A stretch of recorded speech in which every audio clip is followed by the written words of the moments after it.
para que possamos aqui, nesta casa de oração, nesta casa do caminho, receber todas as bênçãos pelas quais nós necessitamos e nós merecemos. Que o Pai de amor e bondade esteja conosco e nos ampare nas dificuldades e nas alegrias, para que possamos assim evoluir rumo ao caminho que Jesus nos deixou, rumo ao caminho da paz, da caridade e do amor. Dividimos então, mestre, amigo querido, que nos guie hoje e por todo sempre, e que assim seja.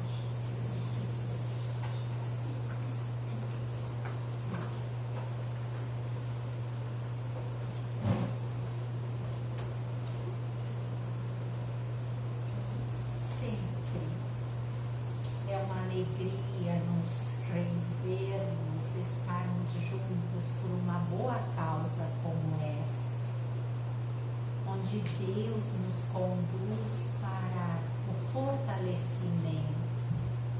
Hoje, então, nos cabe fazer a nossa reflexão a respeito das dificuldades da vida, porque a gente acredita que não há uma criatura na terra que passe sem ter dificuldades. Então, dessa obra do Alessandro de Paula, que é intitulado Jesus, o Celeste Amigo, ele faz um comentário sobre a passagem de Jesus quando ele acalma o mar. Então, vou ler aqui apenas um trecho para depois nós repensarmos juntos sobre o quanto é importante a vivência da fé. Um dos episódios mais conhecidos do Evangelho diz respeito à intervenção de Jesus quando acalma a tempestade diante do temor dos discípulos.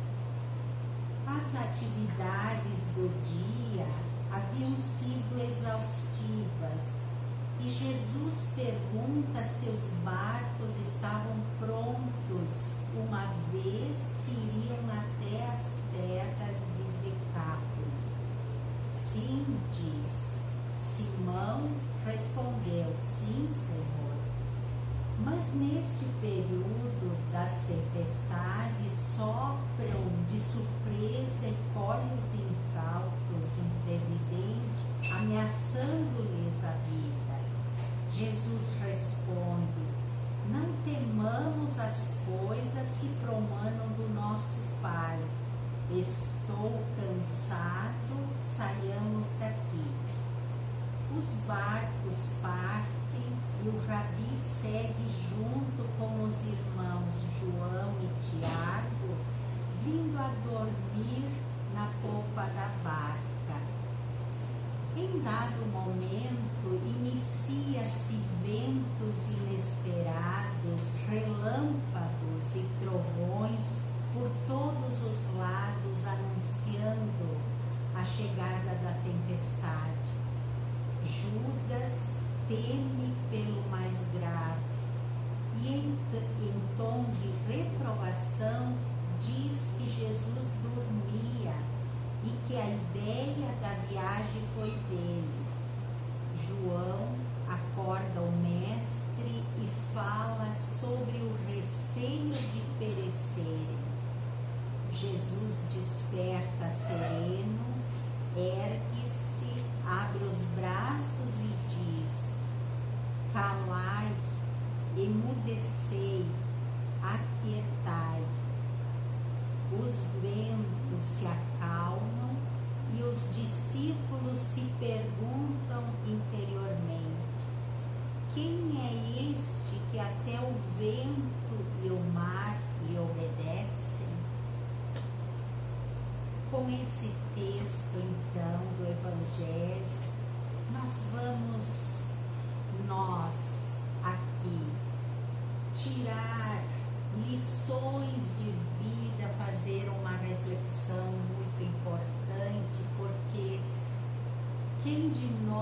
já não foi surpreendido com situações na vida como um vendaval, uma tempestade? E o que fazer diante da situação onde não tem como mudar? Nós temos o Evangelho segundo o Espiritismo, que do começo ao fim tem vários pontos que são repetitivos, mas um é a fé. O que será da criatura quando pega em provações dolorosas, que se vê em perigo de vida, como estavam ali os discípulos de Jesus? Como nós percebemos, Judas já duvidando, mas foi Jesus que quis fazer essa viagem à noite, onde era perigoso, porque vinham as tempestades à noite. Mas João não, mas mais confiante com quem ele estava, acorda Jesus. E Jesus só com uma calma, uma serenidade dá ordem para que a tempestade cesse. E ela se acalmou. Ali foi mais uma demonstração do que é o poder que existe num ser elevado. Jesus, sabemos, um ser divino, puro, já conhece toda essa força que habita o universo, e com a graça divina desenvolvida, essa centelha luminosa que ele desenvolveu pelo amor, e é dada essa capacidade de operar curas a tantos feitos que nós encontramos no Evangelho, e até acalmando a tempestade.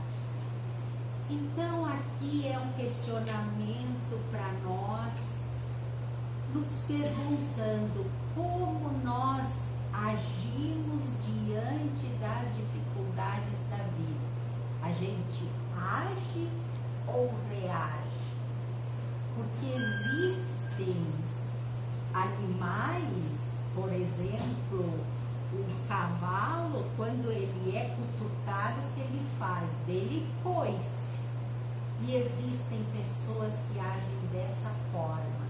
Ao invés de raciocinar, buscar um meio pacífico para não aumentar a carga de tribulação, de sofrimento, o que faz?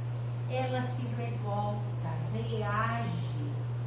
E aí então os antigos já diziam: olha, quando começa uma desgraça numa família, abre portas e deixa a boiada sair. Como diziam, queriam dizer, quando começa a baixar a vibração, é uma atrás da outra que vem para testar. Será que Deus abandona a gente mesmo assim? Ou é a criatura que tem que aprender a desenvolver a confiança na justiça divina, que nós sabemos, Jesus fala em tantas passagens que Deus não nos dá um fardo superior às nossas condições. Foi programada a vinda de cada um de nós, que somos um espírito imortal, habitando no corpo, portanto nós não somos esse corpo, o que eu faço e tal, tanto rótulo, tantas esquisitices para se manter vangloriado, às vezes orgulhoso perante a sociedade. Nós não somos isso, nós somos uma centelha viva de Deus para evoluir, todos iguais,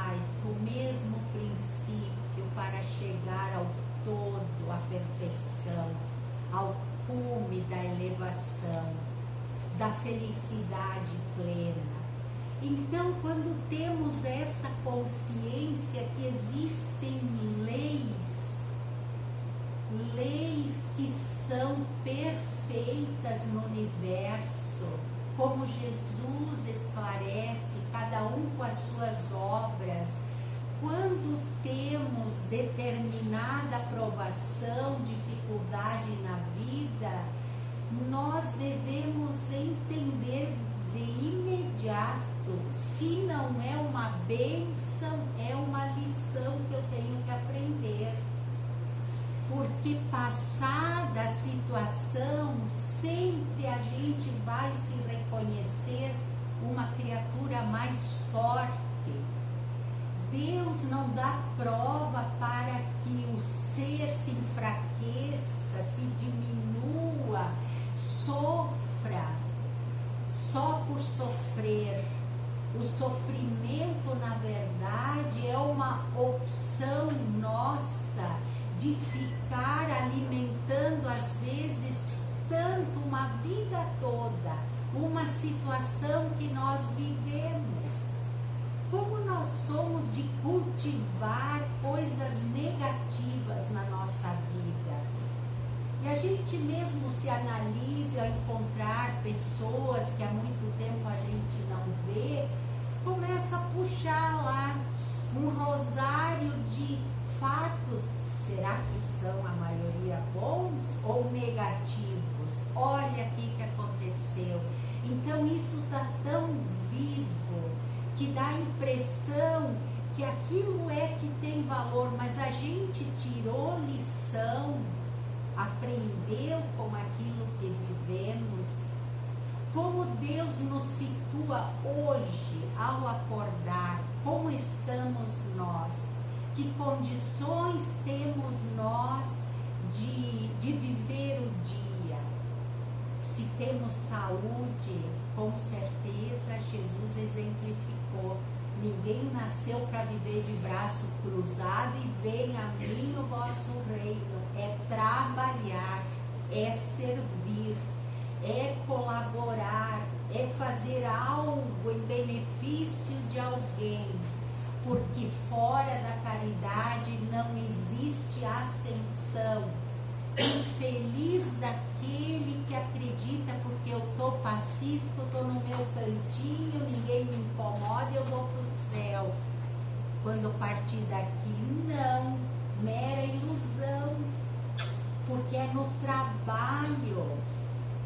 Então nós percebemos pela história quantos missionários, quantas pessoas anônimas nós conhecemos, dadas ao bem, honestos, trabalhadores, que enfrentaram as provas da vida sem querer achar culpado para suas dores, levantava a cabeça e ia em frente sem blasfemar, sem se revoltar. E o que aconteceu com eles no decorrer da vida? Se tornaram criaturas mais fortes, mais corajosas. Por exemplo, nossas crianças, nossos adolescentes, se nós dermos tudo na mão deles, fizermos tudo por eles, o que é que vai acontecer quando chegar na flor da idade? Ou na maturidade? Pessoas fracas, não souberam enfrentar nada, tudo foi feito, dado, de mão beijada.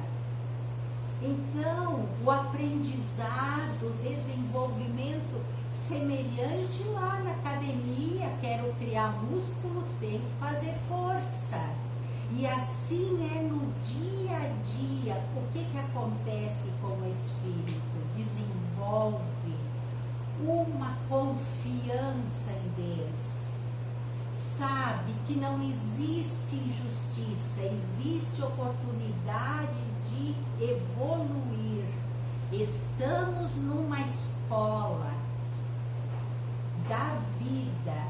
Eu vejo o planeta Terra, como diz André Luiz, que podemos interpretar que o planeta Terra que nos acolhe seria uma escola, um hospital ou uma penitenciária. Essas 3 possibilidades, mas vamos interpretá-la e vê-la como uma escola. Eu não preciso estar aqui doente, precisando da ajuda alheia. Eu vou me esforçar para me reerguer com a graça divina que sabemos que opera naquele que tem boa vontade. Porque entre o fazer e conseguir está a vontade.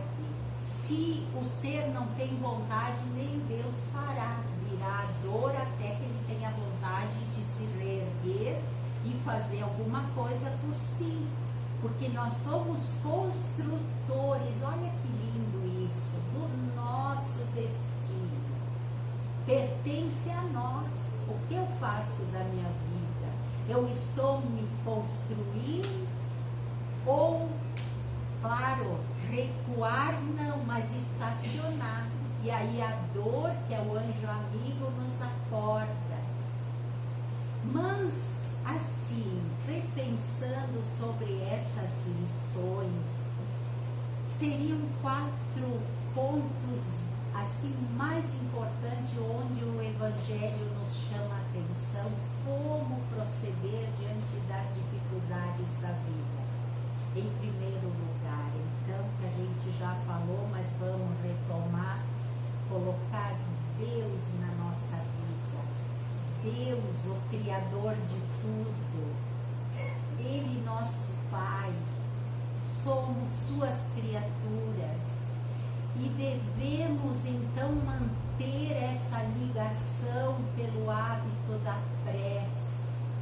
Não é só um petitório, meu Deus, me dá isso, me dá aquilo, mas assim, se entregar, fazer aquela conexão com Deus. A todo momento, quando nós nos sentimos em apuro ou pensamentos confusos, algo que temos a fazer lembrar, nós vivemos num universo de amor e estamos submetidos a essa lei, que aquele que pede recebe, mas o pedir racional, aquilo que eu preciso, entregar a Deus dizendo, Senhor, Tu conhece minha vida, minhas necessidades, me fortalece para que eu me mantenha digno de sempre receber a Tua bênção, de seguir um caminho reto, sem procurar atalhos, sem procurar meios, como diz os brasileiros, tantos iludidos, atrasados. Dá um jeitinho e tu vai bem. Que jeitinho? Existe uma lei perfeita. Cada um colhe do que semeia, do que planta. Então a oração, quando nós oramos, o que ocorre? Cai aqueles véus da ilusão.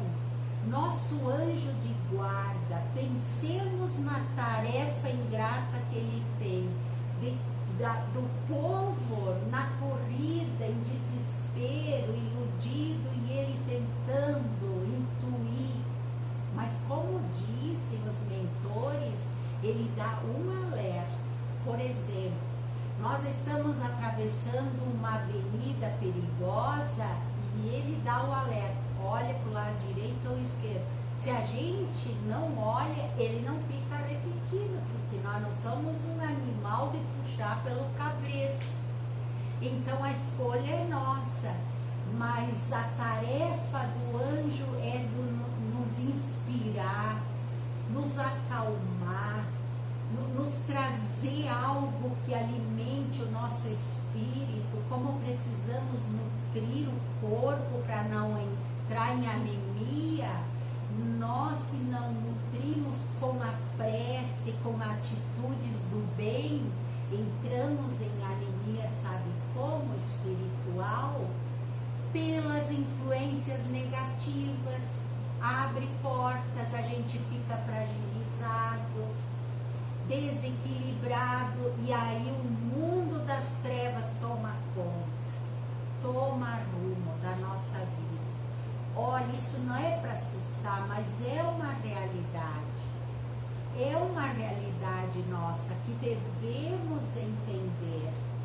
Então, o nosso anjo protetor muitas vezes tem dificuldade de nos orientar, porque é uma correria só. Se a gente faz silêncio, que na prece é essa entrega, se entregar a Deus para que Ele fale conosco, porque Ele sabe do que a gente precisa. Aí nós acalmamos e começamos a ver com outros olhos a situação, porque inspirados seremos. Outro ponto muito importante: me diga o que tu pensa, te direi quem tu és, né? Um ditado popular. Cuidado quando a gente está em apuros, com problemas, com os pensamentos que surgem, com as palavras que a gente pronuncia.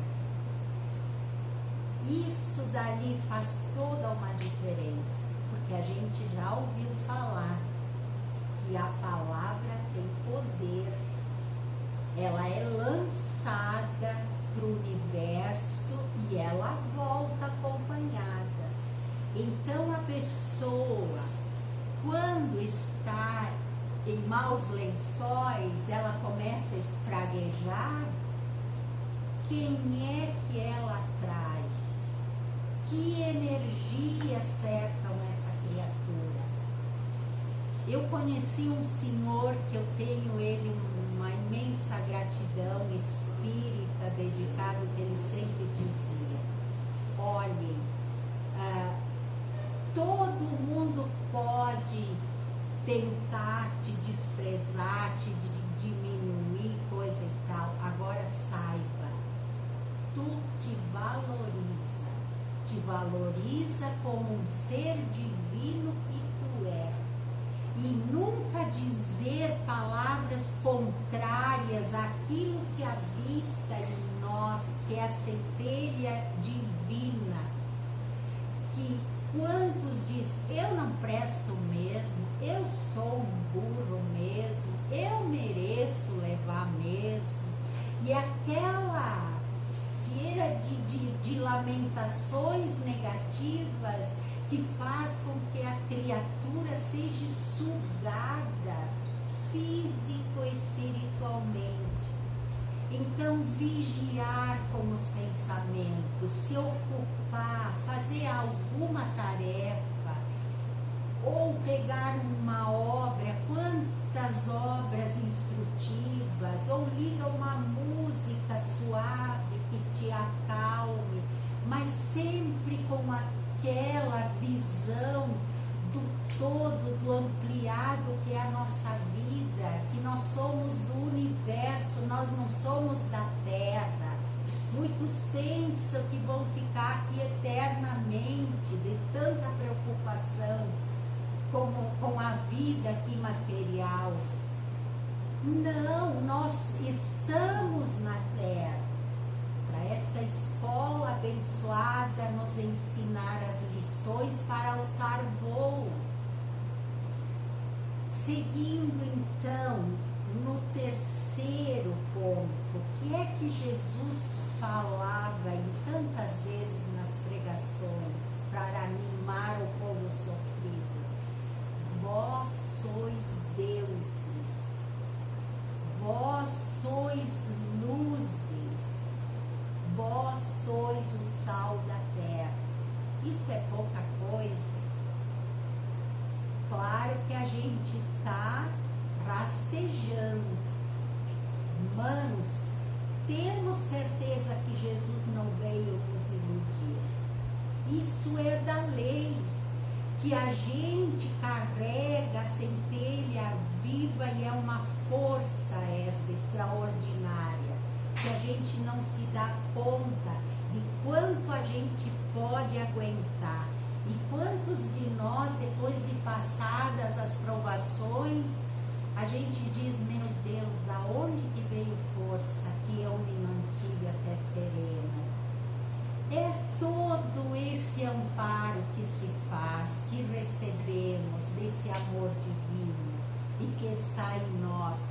Quando ele diz, ele não diz, vocês um dia serão luzes, já carregamos uma luz, e essa luz pela fé, ela se amplia, ela cresce, quando alimentamos a fé na divindade, que sabemos que não somos só um corpo, mas um espírito imortal. E quando ele diz sal da terra, vamos comer alguma coisa sem sal para ver, tem sabor? Nenhum. Então o sal da terra quer dizer que a gente pode dar gosto na vida dos outros, deixar a vida mais leve, mais bonita. Nós temos condições de praticar o bem, de amar, de embelezar, de melhorar o mundo que a gente está. Vejamos bem que importante é isso. E a quarta, então, que é repetitivo e antes de Jesus, de nós nos conhecer então, mas de fazer ao outro que gostaríamos que fizessem a nós. Essa é a lei máxima. E quando nós agimos no amor, nós sabemos que a energia que nos sustenta, nos dá força para agir no amor. Qual é a maior energia que existe no universo? É o amor. Então a maior energia do universo nos envolve, nos fortalecendo, nos pacificando, nos dando força física e espiritual. Pensemos então o quanto um ser iluminado que esquece de si para ir ao encontro de um sofredor, o quanto ele não é cercado de amor divino. Sendo como bom sirineu, imaginemos o sirineu ajudando Jesus a carregar a cruz. Quanto amor ele recebeu. E agora eu lembro, bem rapidinho, uma passagem de um médium que ele conta, ele tinha vidência e audiência. Então ele atendia as pessoas, dando passe, mas ele enxergava um todo no sofredor que eu procurava. E um belo dia chegou um senhor, assim, bem posto, de posses, tudo, inteligente, e ele chegou na casa espírita e disse, eu quero um passe forte, eu quero um trabalho forte, porque as coisas não andam bem para mim.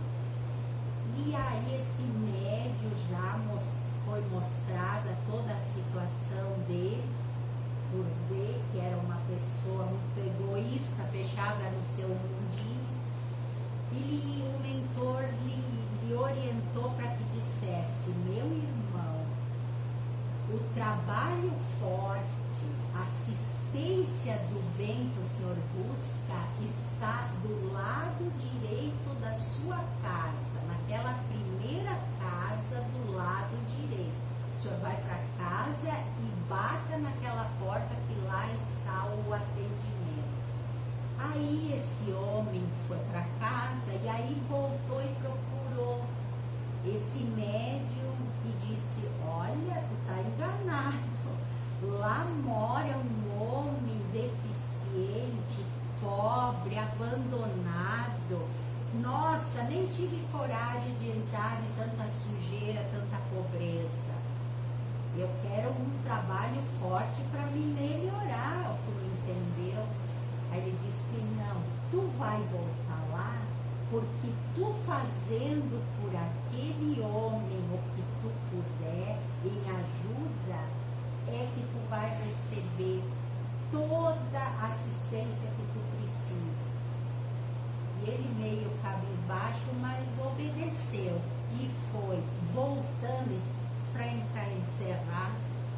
Ele volta, ele contando, então, esse médico pergunta, como é que está? Eu estou ótimo.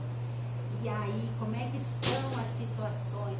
Resolvido, também não tenho tempo para estar lamentando e olhar picuinhas.